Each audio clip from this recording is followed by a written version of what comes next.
biggest reasons the end of Oak Street stands out to me is because Hollywood used to be much more comfortable making these kind of original movies that felt more like events. I'm not talking about like the tiny independent viral films like Obsession or Back Rooms. I'm talking about these huge, expensive, mainstream blockbusters that audiences have never kind of seen before. And that's what makes the end of Oak Street so interesting. It's not trying to be the next chapter of something audiences already know. It's trying to be the first chapter of something new, something that's not necessarily established. So the story follows the Platt family, this kind of ordinary suburban family whose lives are kind of turned upside down when the entire neighborhood is suddenly transported into this kind of mysterious world. And now they kind of have to figure out where they are, how they got there, and how to kind of keep their family alive while kind of facing this kind of crazy scenario and dinosaurs. But again, I love how simple the setup is. You immediately understand who's who, what they're after, what they want, and you don't need like an entire franchise history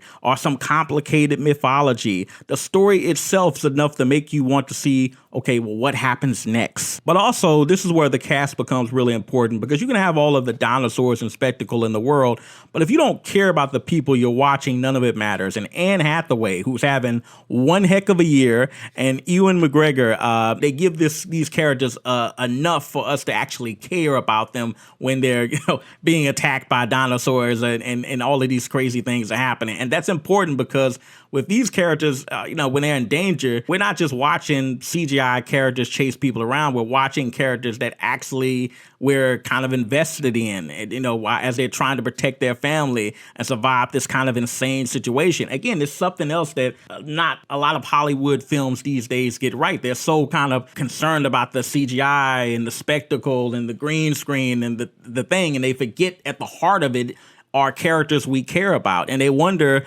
why Supergirl, for example, flopped, or why this blockbuster didn't do well, because you didn't give us a character worth caring about. At the very least, End of Oak Street definitely does a good job establishing this family and giving us a reason to kind of go, okay, I like these guys. Let's see how it works out for them.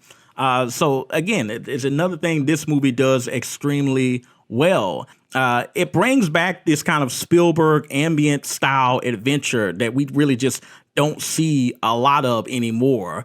And that's kind of something that stood out to me is just how much it felt like those kinds of films from back in the day. You can feel the influence of Spielberg and ambient all over this thing. Obviously, like the biggest comparison is Jurassic Park. You got this ordinary people suddenly thrown into this extraordinary situation involving dinosaurs. But what made Jurassic Park work wasn't just the dinosaurs. It was the sense of wonder, suspense, humor, and genuine danger. Ultimately, what End of Oak Street gets right is it actually feels like an event, not because it's connected to some massive franchise, not because we spent 20 years with these characters, but because there's enough here to make me curious, to make me kind of going, okay, how is this going to play out? How are these characters going to get through this? You see the premise and you immediately start asking questions. What happened to the neighborhood? Why did it end up like this? How did these people get here and how are they going to survive? That is what an event movie is supposed to do. Now, just to be clear, this movie isn't perfect. Now, I don't want to pretend that this movie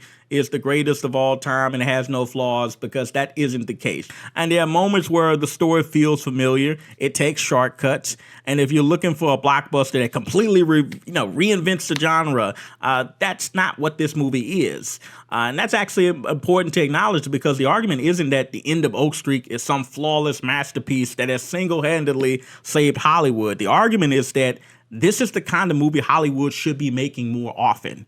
A movie can have flaws and still represent a direction that's worth pursuing. And I'd rather see Hollywood take a chance on an imperfect original movie than every major release feel like another piece of the franchise machine. I'm not saying Hollywood needs to make more movies about neighborhoods fighting dinosaurs. I'm saying Hollywood needs to make more movies that start with an idea instead of a franchise. Give filmmakers a concept. Give audiences something that they have that they haven't seen before, or they haven't seen as much of it recently. Make it big, make it fun, make it worth leaving the house for. Because maybe audiences don't hate original movies. Maybe audiences don't hate going to the theaters. Maybe they just been waiting for Hollywood to give them something worth showing up for. And that's what the end of the Oak Street kind of represents to me. It's an original idea turned into a big budget, big screen adventure with kind of recognizable stars, real spectacle with no franchise homework required.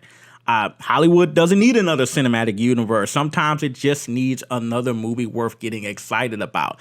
But what do you guys think? Do you think the potential success of this movie will give Hollywood a reason to invest more time into making maybe more original blockbusters? Or do you think they'll just ignore the success of this film and just double down on remakes and sequels and whatever else they do? Let me know in the comments. I definitely want to get, your opinions on this. And if you like this video, like, share, and subscribe. And until then, I'm T-Rex 3000 and I'm out.